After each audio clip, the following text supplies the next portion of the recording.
오늘 우리에게 주시는 하나님 말씀 성령 강림후 제4주 교회력에 따른 성서일과 성경 봉독이 있겠습니다.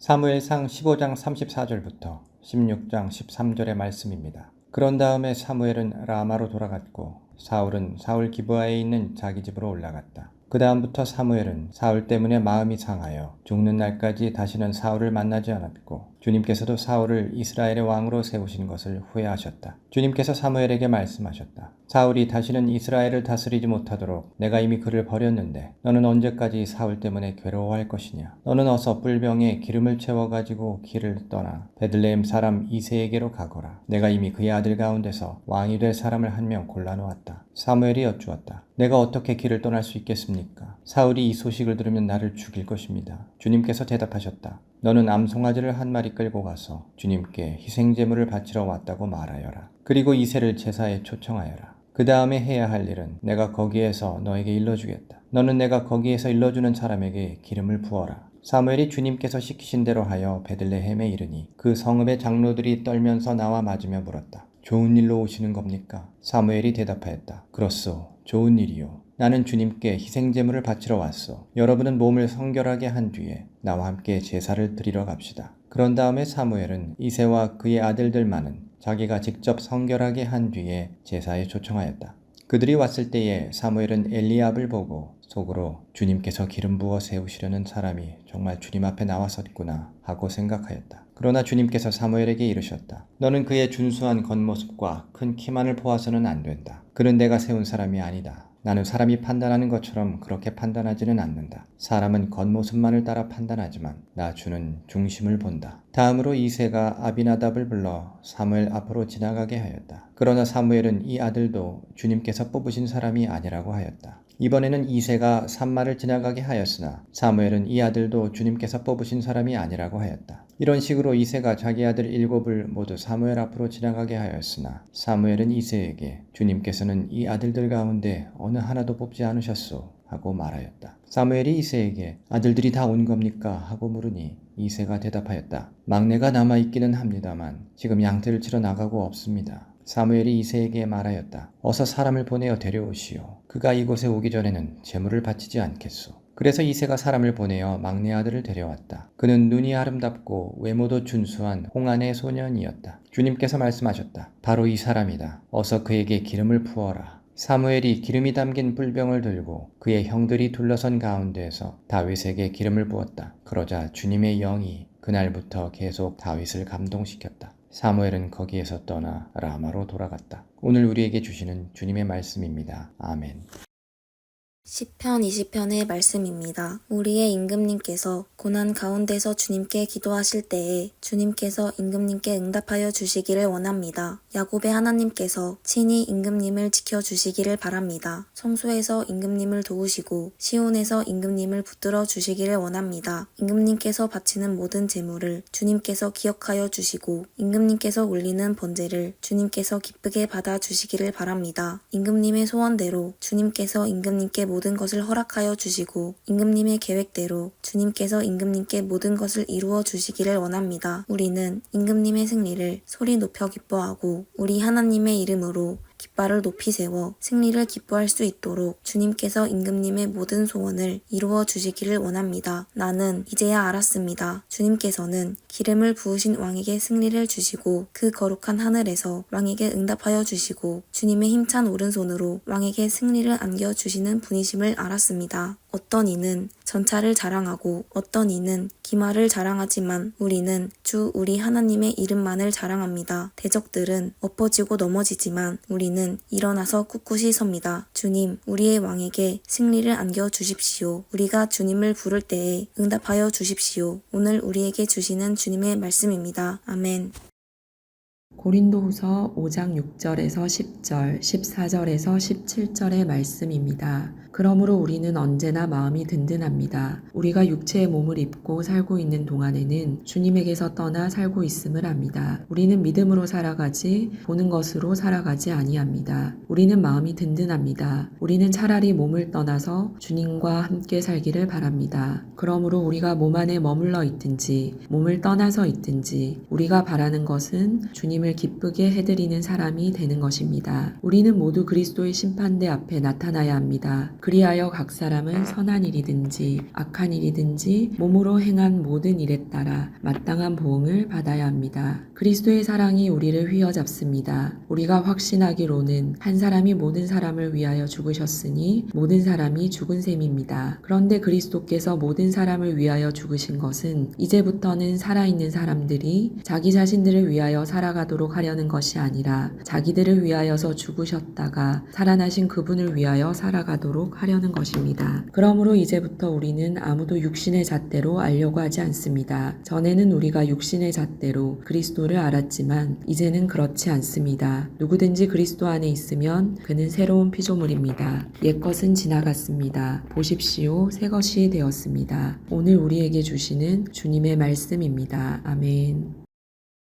마가복음 4장 26절에서 34절의 말씀입니다. 예수께서 또 말씀하셨다. 하나님 나라는 이렇게 비유할 수 있다. 어떤 사람이 땅에 씨를 뿌려놓고 밤낮 자고 일어나고 하는 사이에 그 씨에서 싹이 나고 자라지만 그 사람은 어떻게 그렇게 되는지를 알지 못한다. 땅이 저절로 열매를 맺게 하는데 처음에는 싹을 내고 그 다음에는 이삭을 내고 또 그 다음에는 이삭의 알찬 나달을 낸다. 열매가 익으면 곧 낫을 댄다. 추수 때가 왔기 때문이다. 예수께서 또 말씀하셨다.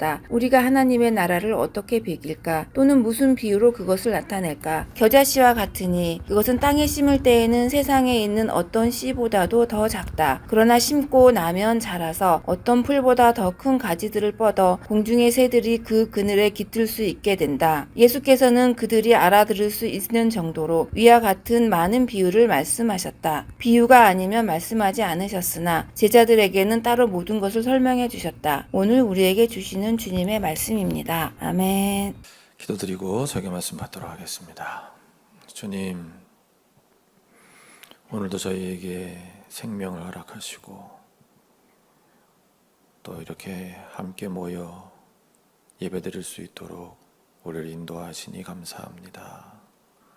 주님, 인도하신 우리에게 하늘의 은총을 허락하여 주옵시고 우리의 찬양, 기도, 그리고 우리의 헌신을 받아 주옵소서. 이제 주님의 말씀을 받고자 합니다. 부족한 종을 통해 주님께서 말씀을 우리에게 주시오니 이 종 붙들어 주시고 주님의 말씀, 그 진리가 잘 선포되는 귀한 시간이 될 수 있도록 도와주시옵소서. 함께 하심을 바라고 믿사오며 우리 주 예수 그리스도의 이름으로 기도합니다. 아멘. 지난 한 주도 주님을 따르기 위해 쓴 여러분 모두를 주님의 이름으로 축복합니다. 오늘도 우리는 성부, 성자, 성령 삼위 하나님께서 우리에게 명하시는 생명의 길 그 위로 걸으며 주님을 따르고자 합니다. 오늘 설교의 중심 본문은 고린도후서 본문의 7절입니다. 같이 읽어보겠습니다. 시작. 우리는 믿음으로 살아가지 보는 것으로 살아가지 아니합니다. 아멘. 저와 여러분에게 주님은 묻고 계십니다. 당신은 믿음으로 살아가고 있습니까? 보는 것으로 살아가고 있습니까? 오늘 성경 말씀은 의도적으로 보는 것과 믿음과 보는 것을 대척점에 놓고 있습니다. 보는 것, 눈에 보이는 사물, 현상, 그러니까 나는 내 눈에 보이는 것만 믿겠어. 거기에서 또 한 걸음 더 들어간다면 보는 것으로 살아간다는 의미에는 내 머리로 계산되는 것까지 포함시킬 수 있을 겁니다. 비록 눈에 보이는 사물은 아니고 눈으로 보고 판단할 수 있는 상황은 아니지만 충분히 내 머리로 내 경험으로 계산이 선다, 예측이 된다, 그러니까 나는 계산되는 것까지만, 예측되는 것까지만 믿고 살 거야. 무척 현실적이고 똑똑해 보이는 태도입니다. 그러나 성경은 이는 그리스도인의 삶의 태도는 아니라고, 오늘 우리에게 그것은 믿음으로 살아가는 삶과는 대조적인 삶이다라고 가르쳐 주십니다. 오늘 사무엘상 본문은 보는 것으로 살아가는 우리의 모습을 이제 사례로 일깨워 주십니다. 지금 사무엘 선지자는 주님의 명을 따라 새로운 왕을 선출하기 위해 이새의 아들들을 만나러 왔습니다. 6절과 7절을 같이 읽겠습니다. 시작. 그들이 왔을 때 사무엘은 엘리압을 보고 속으로 주님께서 기름 부어 세우시려는 사람이 정말 주님 앞에 나와 섰구나 하고 생각하였다. 그러나 주님께서 사무엘에게 이르셨다. 너는 그의 준수한 겉모습과 큰 키만을 보아서는 안 된다. 그는 내가 세운 사람이 아니다. 나는 사람이 판단하는 것처럼 그렇게 판단하지는 않는다. 사람은 겉모습만을 따라 판단하지만 나 주는 중심을 본다. 아마 이 말씀 너무 잘 아는 그런 말씀이죠. 근데 아마 읽을 때마다 그런 생각 하시는지 모르겠어요. 나도 겉모습만 보는 거 아닌데, 나도 중심을 보는 것 같은데. 그렇습니다. 우리도 그 사람 뭐 어떻게 생겼나 이 겉모습만 보는 게 아니라 말하는 것도 보고, 몸동작도 보고, 태도도 보고, 조건도 봅니다. 근데 따져보면 이게 다 겉모습이죠. 그 사람 말하는 거, 내 눈에, 내 귀에 들리는 그 태도, 그 동작, 그 사람 조건, 결국 다 겉모습이잖아요. 우리가 누군가를 볼 때 정말 주님이 말씀하신 것처럼 그의 중심을 보려는 마음이 있나? 중심 따위 알아 뭐해? 난 당신의 내면 따위에는 관심 없어. 나한테 어떻게 하는지, 나한테 무슨 유익이 있는지, 그런 게 중요하지. 우리가 이런 마음으로 다른 사람을 보는 기준을 세우고 있지는 않은지 모르겠습니다. 그 예를 시편 본문에서 하나 더 찾을 수 있습니다. 시편 본문의 7절 같이 읽어보겠습니다. 어떤 이는 전차를 자랑하고 어떤 이는 기마를 자랑하지만 우리는 주 우리 하나님의 이름만을 자랑합니다. 오늘 시편은 이제 왕을 위한 기도라고 이렇게 할 수 있는데요. 그러니까 당연히 국력을 상징하는 전차를 자랑하고 기마 부대를 자랑해야 한다고 우리는 생각합니다. 오늘날 같으면 핵무기, 핵잠수함을 자랑하고 항공모함, 최신 전투기를 자랑하는 것이죠. 그런데 시인은 고백합니다. 우리는, 하나님을 믿는 우리는 주 우리 하나님의 이름만을 자랑한다. 아마 우리 가운데서도 어떤 분인가는, 누군가는 이런 태도를 보이는 시인을 좀 속으로는 한심하다고 여길지 모르겠습니다. 어떻게 국가를 경영하는데 군사력보다 하나님의 이름만을 자랑하는, 즉 우리의 믿음을 앞세울 수 있는가? 비현실적이다. 여러분, 하나님을 믿음으로 산다라는 의미가 정말 그렇게 비현실적이고 이상에 사로잡힌 사람들만의 것일까? 믿음으로 살았던 선조들이 계시기에 현실만 보고, 흔히 말하는 현실주의자들이 할 수 없는 일, 현실만 보는 사람들은 꿈도 꾸지 못하던 일들이 우리 역사 가운데 실제로 일어나곤 하지 않았나요? 지난주부터 6월 한 달간 예배 시작 시간에 순국 선열과 호국 영령을 기억하며 기도를 드리고 있습니다. 그분들의 희생, 그분들의 헌신, 그것이 헛되지 않도록 우리도 좀 그분들처럼 살아야 될 텐데 그렇게 살 수 있기를 도와주십시오라는 마음으로 아마 기도하고 계실 텐데요. 우리나라의 광복, 일제로부터의 독립이 현실주의자들의 손에서라면 가능했을까요?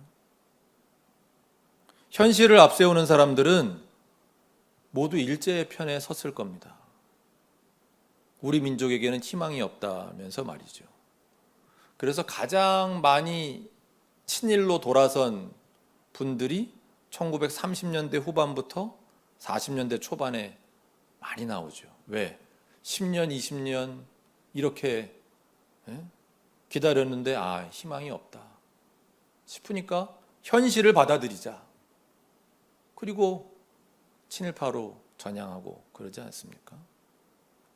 현실만 본다고 하는 것은 굉장히 똑똑한 것 같지만 사실은 그 삶에는 궁극적인 희망이 없고 거기에는 믿음도 없고. 더 가까운 예도 있습니다. 우리 사회의 민주화, 현실주의자들의 손에서 가능했나요? 그들은 군부 독재에 순응했습니다. 총칼로 무장한 군인들을 민간인들이 어떻게 당해낼 수 있느냐는 그 현실 앞에 보는 것으로 살아갈 뿐인 사람들에게는 현실이 엄혹하면 순응하는 것 말고는 할 수 있는 것이 없었을 것입니다. 보는 것으로 살아가는 사람과 믿음으로 사는 사람, 과연 누가 한심한 것인가? 심판의 날에 알게 되겠지요. 고린도후서 본문 중 10절을 다 같이 읽겠습니다. 시작. 우리는 모두 그리스도의 심판대 앞에 나타나야 합니다. 그리하여 각 사람은 선한 일이든지 악한 일이든지 몸으로 행한 모든 일에 따라 마땅한 보응을 받아야 합니다. 우리 거기 성경 이거 다 가지고 계시니까 줄을 한번 그어 볼까요? 우리는 모두, 각 사람은, 각 사람이에요. 우리 모두 다 각 사람마다 다 몸으로 행한 모든 일에 따라 마땅한 보응을 받아야 합니다. 저와 여러분이 이제까지 살아오면서 행한 모든 일을 가지고 주님은 심판하십니다. 선한 일이든 악한 일이든. 우리는 내가 예전에 했던 악한 일은 잊어버리고 그래서 내가 이렇게 선하게 살지 않았습니까? 주님, 이것만 내세우고 싶어 하지만 둘 다 주님 앞에 심판을 받겠죠. 그리고 앞으로 우리의 남은 생애 동안 행할 모든 일들까지 포함해서 말입니다. 현실만 바라보는 삶, 오늘 고린도후서 성경 본문의 표현대로 하면 보는 것으로 살아가는 삶으로는 안 된다는 겁니다. 믿음으로 살아야 합니다. 믿음으로 살아갈 때 우리는 비록 지금 당장은 나의 손해 같아도 하나님의 사랑 따라 행할 수도 있고, 주님의 은총을 믿고 먼저 이웃을 환대할 수도, 베풀 수도 있고, 어려운 이웃을 찾아 그를 나의 자매요 형제로 여기며 보살피고 함께함으로 살아갈 수 있습니다. 믿음으로 살아갈 때 우리는 미슈파트와 체다카라는, 우리 지난주에 공부했는데 우리 일부 예배 때 성경 공부 못하시는 분들도 계시고, 그래서 미슈파트, 하나님의 정의, 더 쉽게 표현하면 이건 사법적 정의가 이루어지는 사회라 그랬습니다. 부자라고 빠져나가고 권력 있다고 빠져나가는 게 아니라 모든 이들이 법 앞에 평등한 정의. 체다카는 그 공의는 이웃을 내 형제처럼 생각하는 거. 그래서 예로 든 게 이웃의 집에 굴뚝에 열흘 동안 연기가 안 피어오르면, 즉 굶고 있구나 라고 있는 걸 보고 있으면 그가 내 형제라면 쌀이라도 안 퍼다 주겠냐. 그런 사랑과 공의가 이루어지는 사회, 그게 하나님이 말씀하시는 미슈파트와 제다카가 이루어지는 사회. 왜 이스라엘 백성이 출애굽에 실패했냐? 그런 나라 세우라고 가나안 땅에 들여보냈는데 또 하나의 애굽을 건설했을 뿐이었기 때문에 그들의 출애굽이 실패했다. 이런 내용 지난주에 공부했죠. 하나님이 정하신 임대료는 그거라는 거예요. 우리가 하나님의 땅 위에서 다 살아가고 있는데 하나님이 정하신 임대료는 미슈파트와 체다카가 이루어지는 사회. 그것도 어떻게 해야 가능해요? 믿음이 있어야 그런 사회도 이루려고 하겠죠.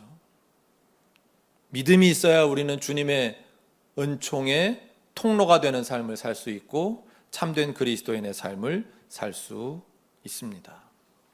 저의 최근의 경험을 하나 말씀드리겠습니다. 이거 뭐 좀 다른 이야기일 수도 있는데 좀 부끄러운 경험이긴 합니다만은 어느 날 아침에 제가 좀 언짢은 일이 있었습니다.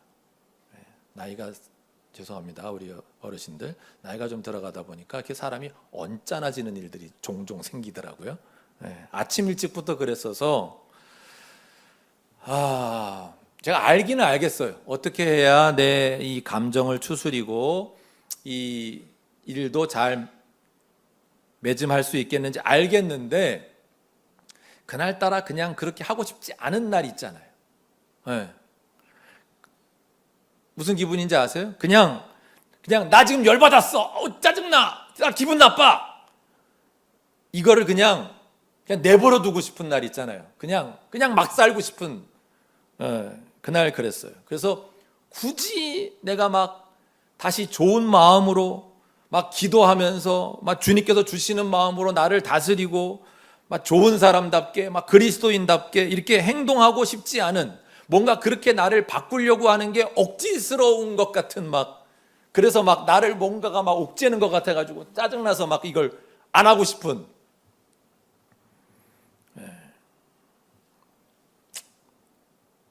여러분은 저보다 인격이 훌륭하셔서 그런 날이 없으셨나 봐요. 표정 보니까.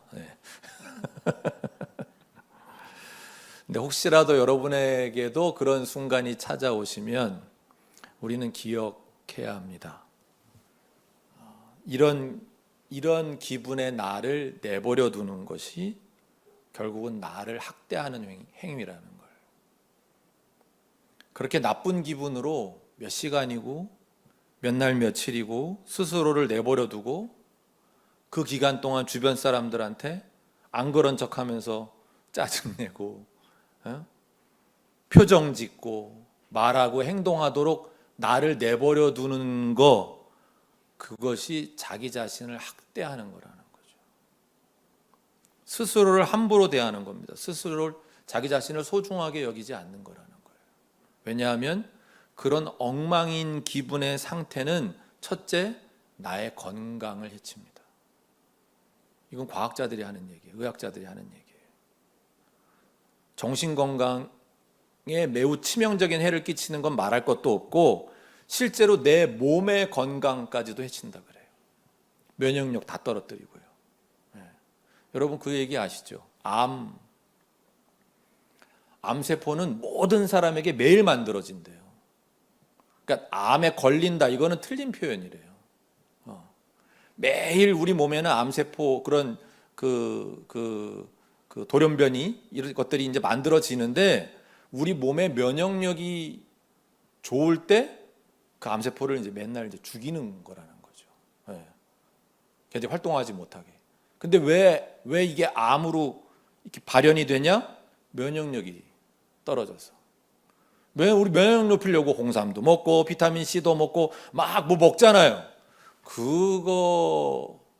그거보다 더 중요한 건 잘 주무셔야 되고 그리고 내 마음이 안정돼 있어야 된다는 거죠.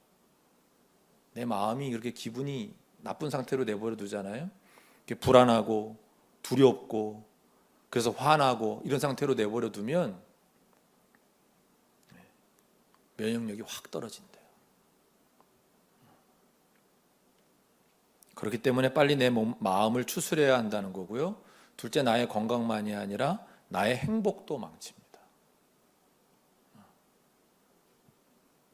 여러분, 우리가 누군가를 사랑하면 그의 두 가지를 빌어주게 된다 그래요. 그분의 건강, 그리고 그분의 행복. 근데 내가 불안하거나 두려운 상태로, 화가 나 있는 상태로 있게 되면 나의 상한 마음은 나의 건강도 행복도 모두 망가뜨리는 거예요. 만약에 우리가 다른 사람을 그렇게 대한다면 아마 처벌받을 거예요. 그렇겠죠? 다른 사람의 건강을 망치고 행복을 망친다 그러면 사회가 가만두겠어요? 제재하겠죠? 근데 우리는 이렇게 죄 짓는 일을 자기 자신에게나 함부로 한다는 거죠. 나 기분 나빠. 내 눈에 흙이 들어가기 전까지는 절대 용서 못해. 네, 그래서 흙이 빨리 들어가요, 그런 분들이. 네? 네. 나 스스로를 괴롭히는 거예요. 나한테 함부로 하는 거예요. 그때도 그래서 우리에게 믿음은 방법을 알려주세요. 길을 보여주세요. 주님에 대한 믿음은 나를 안정으로 이끄시죠. 기억하십시다. 제가 이렇게 주일날 아침에 여러분들 교회 들어오실 때 표정 보면 여러분들의 한 주간이 이렇게 보이는 때가 있어요. 지금 뭔가 안 좋으시구나. 뭔가 불편하시구나. 네. 우리 한국 사회가 문제가 심각한 게 대개 다 그런 표정으로 들어오세요. 대개 다. 정말 주님의 인도하심에 순종하는 마음이, 믿음이 없었으면 주일날 여기까지 안 오셨겠다 싶은 분들이 대개 다 그런 표정으로 들어오세요. 주님의 오늘 은총으로 여러분들의 마음이 좀 시원해지시고 평안함 가운데 일상으로 돌아가시기를 주님의 이름으로 축원합니다. 자, 마지막 부분 마가복음 본문은 이거 하고 이제 마칠 겁니다. 오늘 마가복음 본문 우리가 잘 아는 비유의 말씀이잖아요. 뭐예요? 그러니까 우리가 보는 것으로 살아가려고 하는 사람, 현실적으로 살아가는 사람들의 눈에 믿음으로 살아가는 사람들, 아이고 저 어리석다, 한심하다 이렇게 여기는, 그게 뭐 나 자신일 수도 있고 그렇게 보는 분들일 수도 있는데, 그런 사람들에 대한 주님의 답변일 수 있습니다. 26절부터 29절까지의 말씀은 하나님 나라 보이지 않는다는 거예요. 하나님 나라의 은닉성, 이렇게 표현하죠. 무슨 이야기냐면 예수님이 이 세상에 오셔가지고 하신 일들, 그거 그냥 이 세상의 시각으로 보면, 믿음의 시각으로 보지 않으면 그거 정말 보잘것없는 일들이었다는 거죠. 예수님 오셔서 뭐 하셨어요? 세상을 바꿔놓으신 게 아무것도 없잖아요. 우리가 기억하는 위인전에 나오는 그런 사람들처럼 하신 게 없어요. 무슨 나라를 세웠어요, 제국을 건설했어요, 뭐 로마를 무너뜨린 것도 아니고, 뭐 사람들의 삶을 뭐 혁명적으로 바꿔놓으신 것도 아니고. 이 부분의 예수님의 비유는 너희가 보기에는 내가 한 일들이 다 보잘것없어 보이지, 여기서 하나님 나라 안 보이지, 그렇지만 이 작은 시작을 무시하지 마라 라는 예수님의 경고가 담겨있는 비유예요. 이걸 직설적으로 표현하면 예수님이 하신 일들은 하나님이 하실 위대한 일의 시작이다 라는 뜻으로 제 비유이고요. 30절 이하의 두 번째 비유의 의미는 어떻게 이런 보잘것없는 일들을 하나님 나라의 시작이라고 할 수 있습니까? 라고 우리가 말해서는 안 된다는 거예요. 왜? 겨자씨는 처음에는 가장 작지만 나중에는 큰 나무로 자라기 때문에. 이것이 바로 하나님이 일하시는 방식이라고. 그 나라를 자라게 하시는 하나님의 방식은 그렇게 처음에 보잘것없이 시작하지만 거기서 하나님이 놀라운 일들을 이루어 가시는 것이라고. 그러면서 마지막에 32절에 한 말씀 더 덧붙이신 겁니다. 공중의 새들이 그 그늘에 깃들일 수 있게 된다. 거기에 둥지를 튼다. 즉 우리에게 걱정하지 말라고 말씀하시는 거예요. 아우, 나 믿음으로 살려고 그러니까 너무 불안해요. 아무것도 안 보여요. 아니, 너희의 하나님이 누구신지, 무엇을 약속하셨는지 기억하라는 거예요. 이 작은 시작이 하나님이 의도하신 나라의 시작임을 깨달아라. 그 나라는 나중에 온 세상에 그늘을 드리울 것이다. 설교 정리하겠습니다. 우리는 믿음으로 살아가지 보는 것으로 살아가지 아니합니다. 아니 최소한 아멘은 좀 하세요. 당장 그럴 생각은 당장 그렇게 못할 것 같으셔도 그렇게 되기를 바랍니다 하는 마음으로 다 같이 아멘. 네. 그래도 우리가 믿음의 사람들인데 어제까지는 그렇게 비록 못 살았어도 오늘부터 그렇게 살기를 바랍니다 하는 마음은 있어야죠. 믿음으로 산다는 것은 오늘의 모든 성경 본문들이 알려주시듯이 우리의 세계관이 바뀌어야 되는 거예요. 가치관이 바뀌어야 되는 거예요. 이것도 우리 지난 성경 공부 때 했던 것 같아요. 우리의 문화가 바뀌어야 되는 거예요. 그런 변화를 말씀하는 거거든요. 이게 바뀌지 않으면 출애굽해도 소용이 없는 거예요. 애굽에서 탈출했는데 여전히 애굽에서 가지고 있던 세계관, 그 가치관, 그 문화 가지고 있으니까 하나님 약속의 땅에 못 들어가는 거예요. 출애굽한 사람답게 변해야 하는데 그런데 이게 쉽지는 않죠. 우리 다 알아요. 이 세상이 그런 우리의 변화를 용인하지 않아요. 내버려 두지 않아요. 다시 우리를 이 세상의 가치관으로 다시 애굽으로 되돌려 놓으려고 해요. 그렇기 때문에 믿음으로 살아가는 삶은 때로 막연하고 때로 근거가 없는 것 같고 때로 너무 비현실적인 것 같아 우리를 지치게 합니다. 우리를 흔들리게 합니다. 하나님이 왕이신 건 맞나? 매주 선포하지만 진짜일까? 예수님이 이 세상의 주님 맞으신가? 악은 이미 패배했고 하나님의 새로운 세상이 이미 시작되었다는데 진짜일까? 하나님이 시작한 그 나라가 하나님 나라가 정말 완성될까? 나는 정말 보이는 것으로 살지 않고 믿음으로 살아도 될까? 오늘 설교 제목은 괴테의 그 파우스트에서 가장 유명하다고 할 수 있는 구절에서 따왔습니다. 인간은 지향이 있는 한 방황한다. 우리나라 괴테 전문가이신 전영애 선생님의 그 새로운 번역이긴 해요. 보통 저걸 목적이라고 지향 대신에 목적이라고 번역을 그동안 해왔는데 그 독일어 단어 제가 지금 뭐 기억은 안 납니다 저는. 근데 그 단어가 지향이라고 번역하는 게 더 좋을 것 같다. 그래서 이제 본인은 그 새로 파우스트 번역을 내시면서 지향이 있는 한 방황한다 이렇게 바꾸셨대요. 제가 파우스트 번역본이 몇 가지가 있는데 그 전영현 선생님 파우스트 본을 제가 사고 싶었거든요. 근데 책값이 비싸요. 하드 커버에 2권으로. 그래가 이게 독일어랑 이렇게 대역본으로 돼 있어가지고 6만 원이나 해요. 그래서 사기를 포기하고 뭐 파우스트 내가 내용을 모르는 것도 아니고 뭐 또 읽을 것 같지도 않고 그래서 그냥 욕심을 버리고 안 샀는데 지난주에 제가 그걸 선물을 받았잖아요. 네. 중학교 1학년짜리한테. 그러면서 그 중학교 1학년짜리가 저한테 목사님 책이 꽤 재밌어요 이러면서 선물로 중학교 1학년도 보는 파우스트를 내용도 모르는 분들도 계시죠?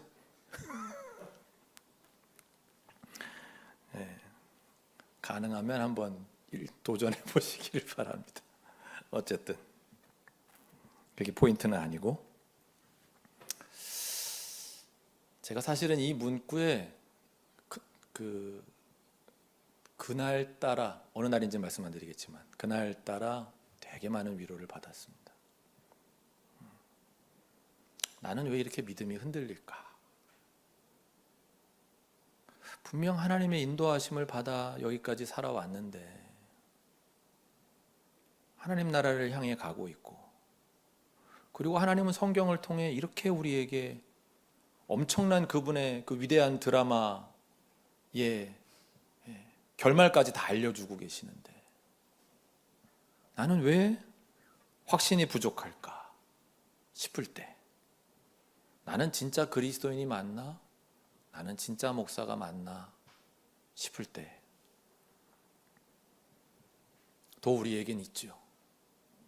그러나 지향이 있는 한 지향이 있기에 우리는 방황합니다. 하는 것입니다. 우리는 믿음으로 살아가지 보는 것으로 살아가지 아니합니다. 기도드리겠습니다. 주님, 믿음으로 살아갈 수 있도록 도와주시옵소서. 내 눈에 보이는 것으로만, 내 머리로 내 경험으로 계산되는 것으로만 살아가는 그 믿음 없는 삶을 버릴 수 있도록 우리를 도와주시옵소서. 우리 주 예수 그리스도 이름으로 기도합니다. 아멘.